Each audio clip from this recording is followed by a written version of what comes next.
the laws, including life imprisonment for anyone found guilty of aiding or abetting the violence. Tony Abaton, let's start this way. I mean, 17 soldiers killed, just like that. I mean, talk to me. What led to this deadly confrontation in Niger? So, was it an ambush? Was it a routine patrol gone wrong? What led to 17 soldiers just like that? You know, there cannot be smoke without fire.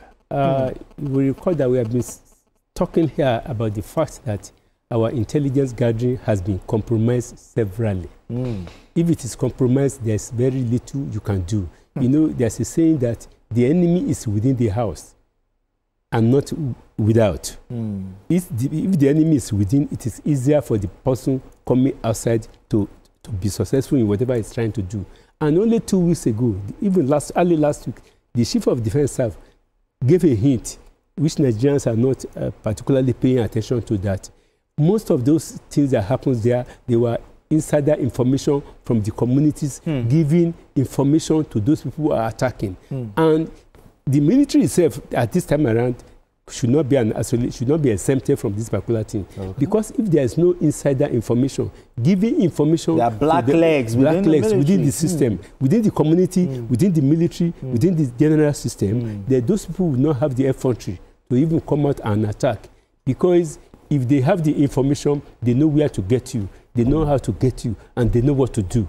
So I think we should begin to look at that penalty.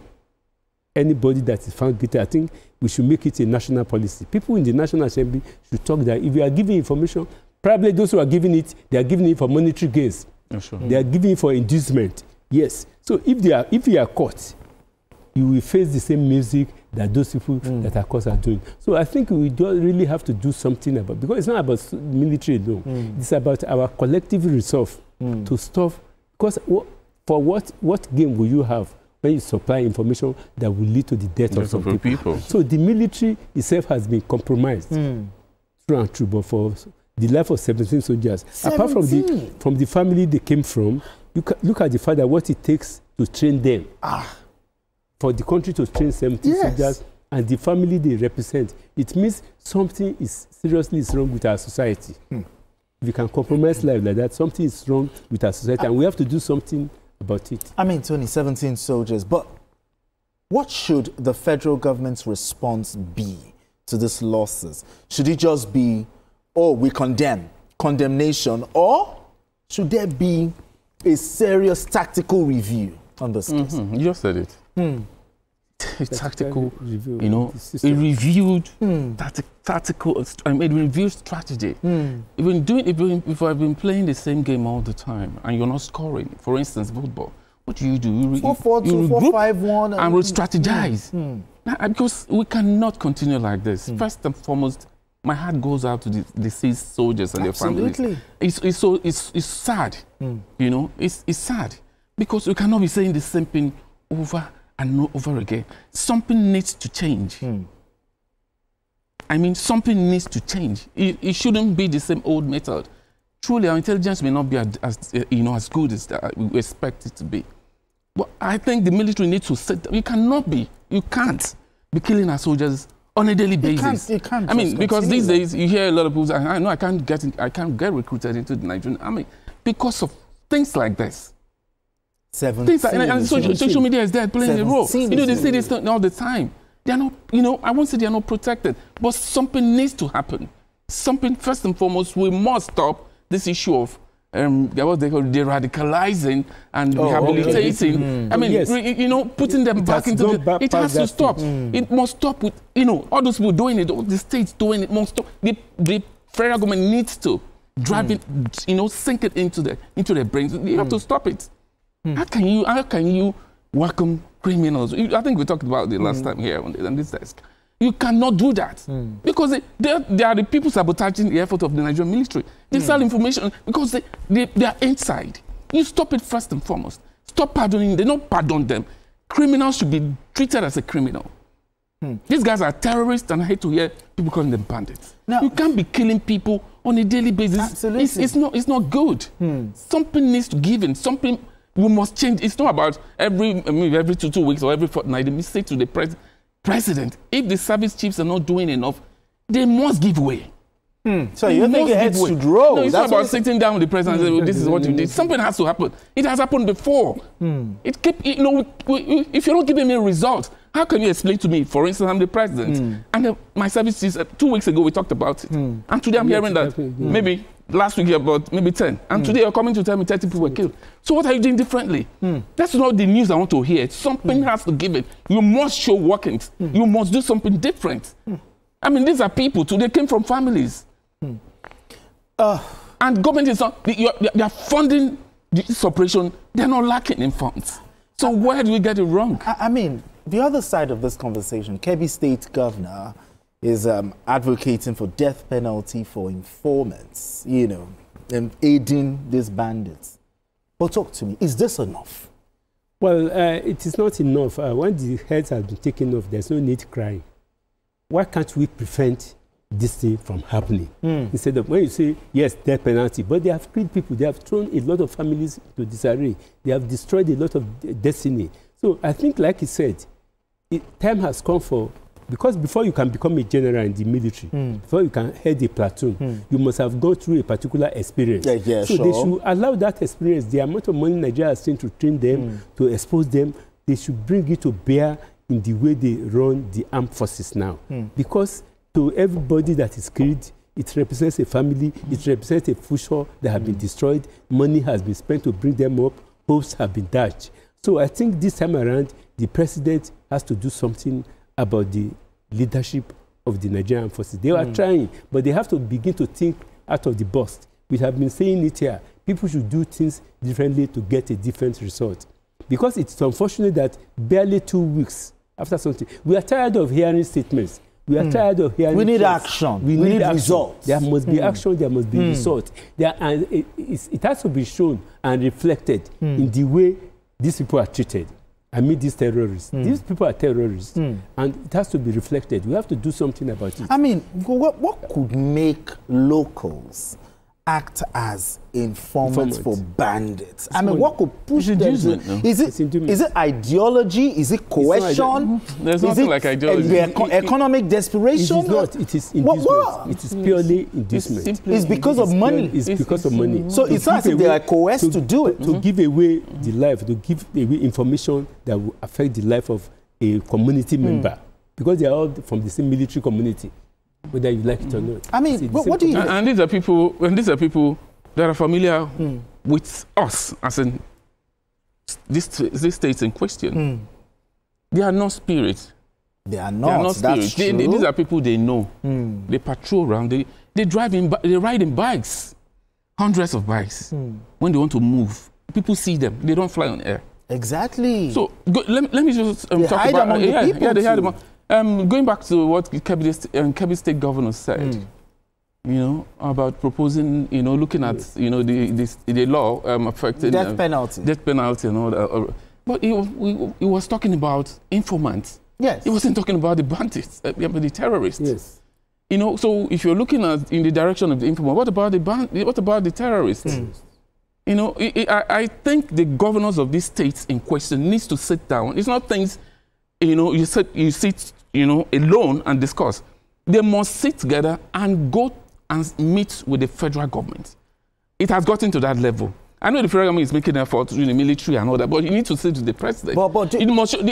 It's getting to the level of national emergency. Yes. People are being slaughtered. It's not because we're in Lagos. As we speak, operation is going on. People are being slaughtered as we speak. But this call for the death penalty for informants, do you see it as a necessary deterrent? Or do you think the governor is just desperate? No, it's good. Let's just, because of it's a welcome development. I like it.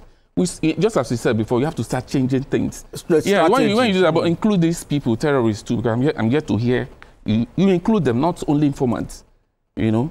So it's proposing it. Then from there, activate it, execute it. Let us see. It's easy to say. Most times, there are no action to this thing. So say it and let it be actionable. Now, today you said something that, it's about the money that they get from it. But if the lives of the people around those areas is improved, do you think they will still want to inform, act as informants? Criminality has nothing to do with taking money. When you are a criminal, you are a criminal. A criminal can be somebody holding a pen like this, stealing money. So I think it is criminal tendency. The people have no respect for life. They have no respect for life because naturally you are not supposed to save somebody's life with money. So we have no respect for life, and people have to be reorientated. Like we spoke here last week. This issue is about we need multi-level security agents, multi-level, from the ward level to the community, to the local government, to the federal, because it has gotten to that stage now. Nigeria is the only country that people just get killed without being necessarily in a period of war. Yes, we are in war because the Islamic terrorists are there. So I think we have to do multi-level security. But I won't call it policing because it's beyond what police can handle. Now in Nigeria today, it has to be from the community level. Let the governors begin to use their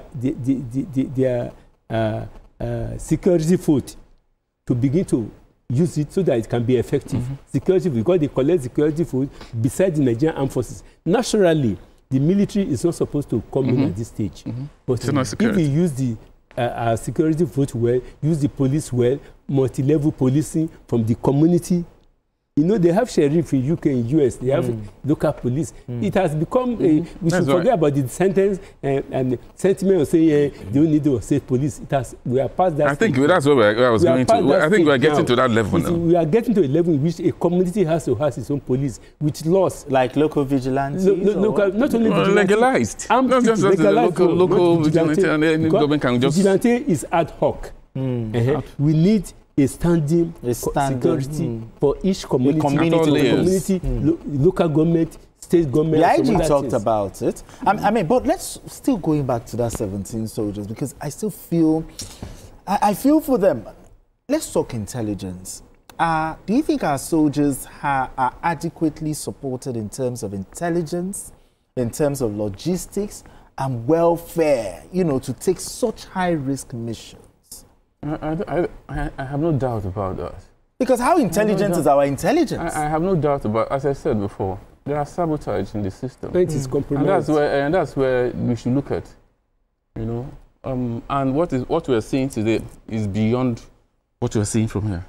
It goes, something is happening, you know, something is happening, and we need to sit down as a people and tackle it. You see, we've sat on this desk many times. We talked about this over, and it keeps happening over and over again. It tells you that there's more to it. So we need to sit down together and tell ourselves the home truth. I've said it many times, and I'm repeating it again, that these are known people. They're not ghosts. Most times the governors fraternizes with them. They sit with them. They drink with them. The other day we talked about special advisor to a governor advising, you know, that we're going to bring. I mean, what on earth to negotiate is that? I don't understand. So we know where our problem is. You know, most times it's when you don't know. It's when you don't know that you're confused. In this case, we know the issues. They meet with these people. I've seen videos where they say to them, I mean, you don't beg them. So you should stop that first and even foremost. though the Kebbi State governor said that, okay, the is proposing death penalties for informants, do you think it could set a precedent, you know, for other states dealing with informants, you know, and internal collaborators, as the case may be? Let me take you back. About 2 years ago, the former governor of Katsina State came out openly. I still have the photographs here. To pay money to bandits. Sorry. Pay money to them. They compromise the system. The person that negotiated, I think this government has refused to allow him to negotiate.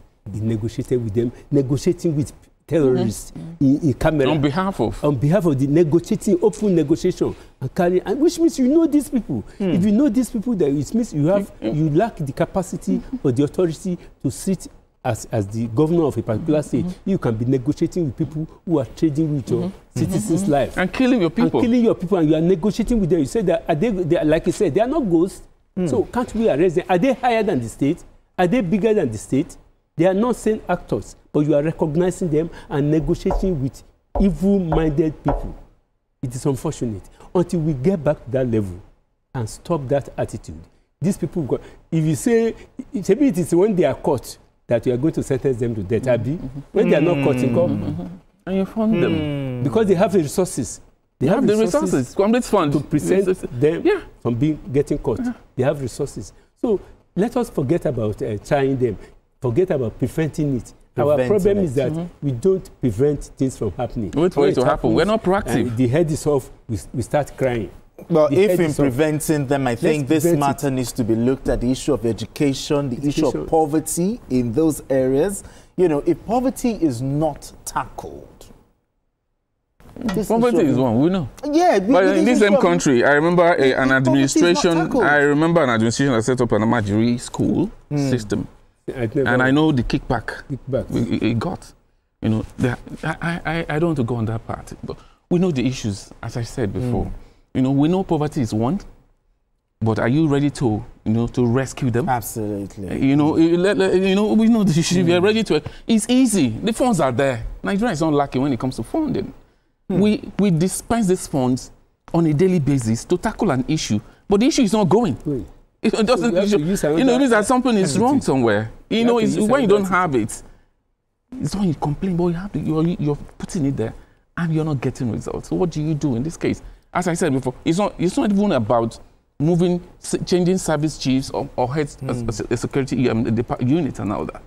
It goes beyond that. We need to tell ourselves the home truth. Something is fundamentally wrong somewhere. All right, then. We need to go on this quick break. And when we return,